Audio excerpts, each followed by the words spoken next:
Hi class, na-miss ko kayo. It's me again, Sir Kev'z. Welcome back to our growing YouTube channel.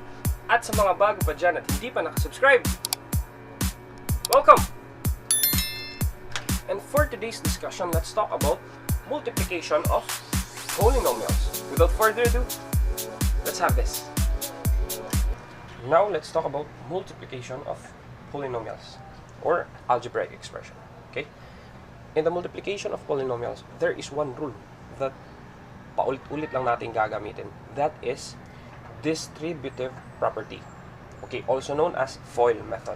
But si FOIL, distributive property lang naman ang concept niya. So, when it comes into structure, it looks like this.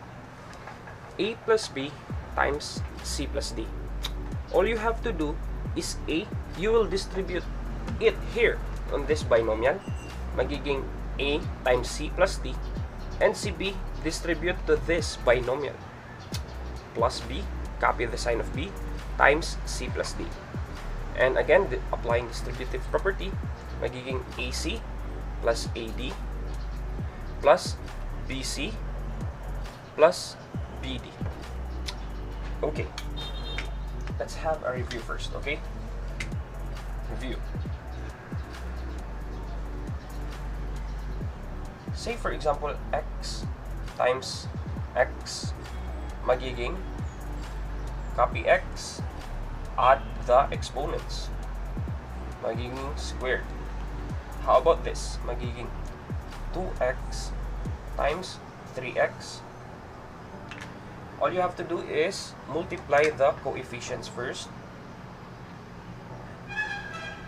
2 times 3 and still copy x with the exponent of 2 kasi 1 and 1. So final answer is 6x squared. Yan. Ito. How about this? AB squared times A squared B fourth. Magiging A times A squared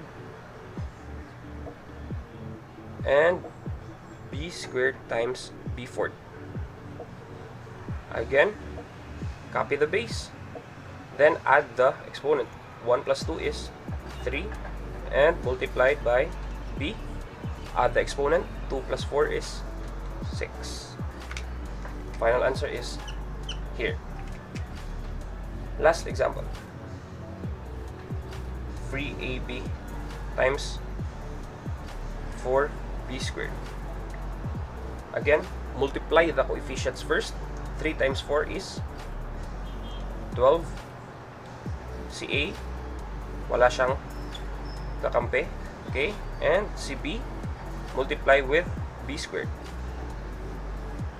Final answer, 12A B to the 1 plus 2 is cube.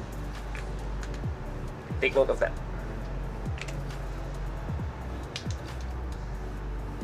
Now, erase natin using our magic eraser, medyas, na hindi na ginamit.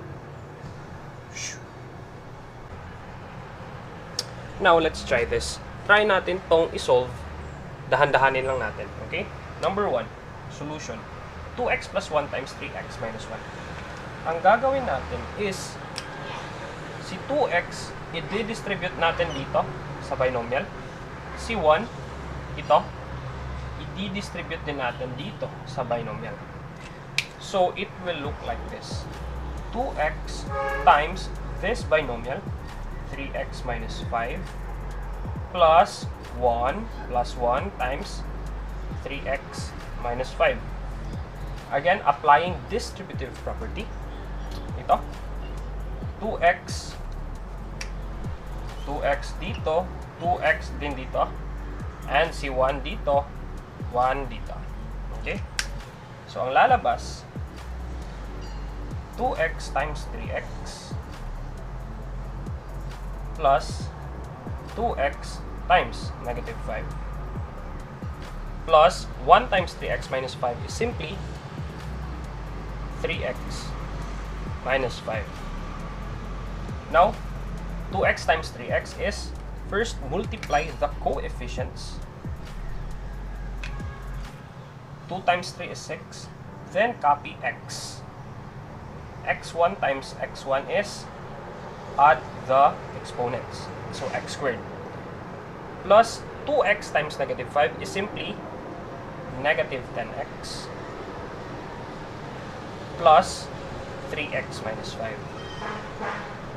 Now, combining like terms, just like the addition and subtraction of polynomials, 6x squared, wala siyang kakampi. Negative 10x and si 3x. Negative 10 plus 3 is negative 7x. Then, copy negative 5. Negative 5. So, that is the answer for number 1. Okay, how about solution number 2? Number 2. This binomial multiplied by this trinomial. Okay, walang problema. Still distributive property lang naman. 2x plus 3 times x squared minus 5x plus 4. Again, 2x to this trinomial. 2x times x squared minus 5x plus 4 plus 3. So, plus 3 times this trinomial. X squared minus 5x plus 4. Again, distributing property again. 2x to this trinomial. 2x times x squared is 2x cubed. 2x times negative 5x is negative 10x squared. 2x times 4 is positive 8x. How about this? 3 times x squared is positive 3x squared. 3 times negative 5x is negative 15x. And lastly, 3 times 4 is positive 12. Again, combining like terms, x cubes. Walang x cubes, si 2x cube lang. Copy 2x cube.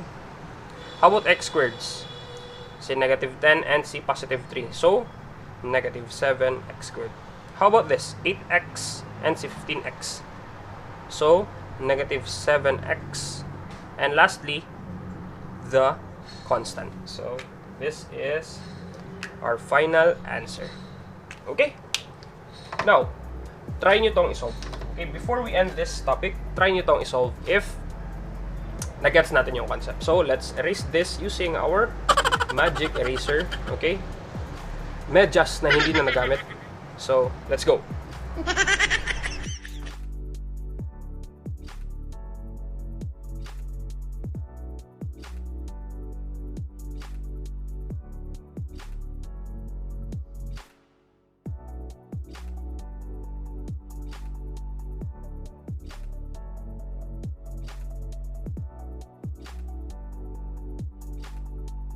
This one.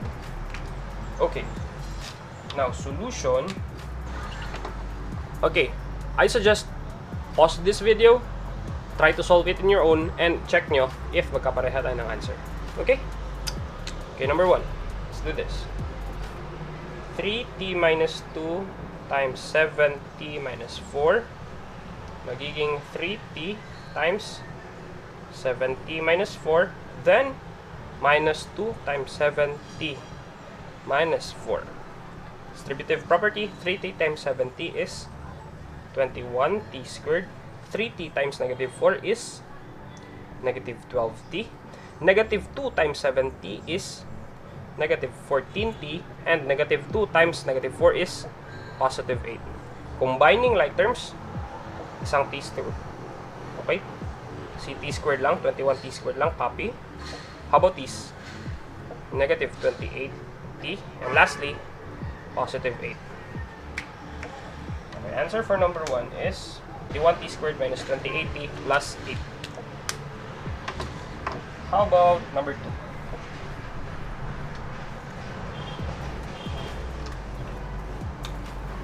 So number 2 is 3x plus 5 times 2x minus 1. Again, 3x times this binomial, 2x minus 1, plus 5, 2x minus 1. 3x times 2x is 6x squared. 3x times negative 1 is negative 3x. 5 times 2x is plus 10x, and 5 times negative 1 is negative 5. Combining like terms, 6x squared, x and x, positive 7x, and minus 5. Okay. Okay, number 3.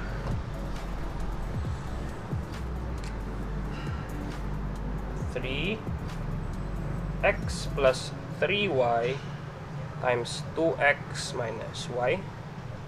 So x times this binomial, 2x minus y, plus 3y times this binomial.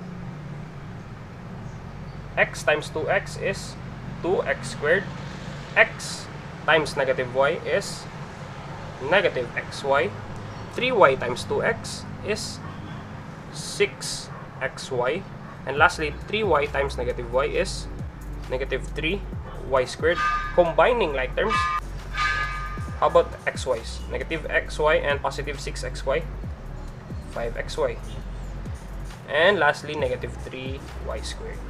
So that is the answer for number 3. How about number 4? 4s minus 1 times 2s plus 5. 4s times this binomial, 2s plus 5. Negative 1 times 2s plus 5. Magiging 4s times 2s is 8s squared. 4s times 5 is 20s. Then negative 1 times 2s plus 5, you will just flip the sign. So negative 2x and negative 2s minus 5. Combining like terms, 8s squared plus 18s minus 5. How about number 5? Last.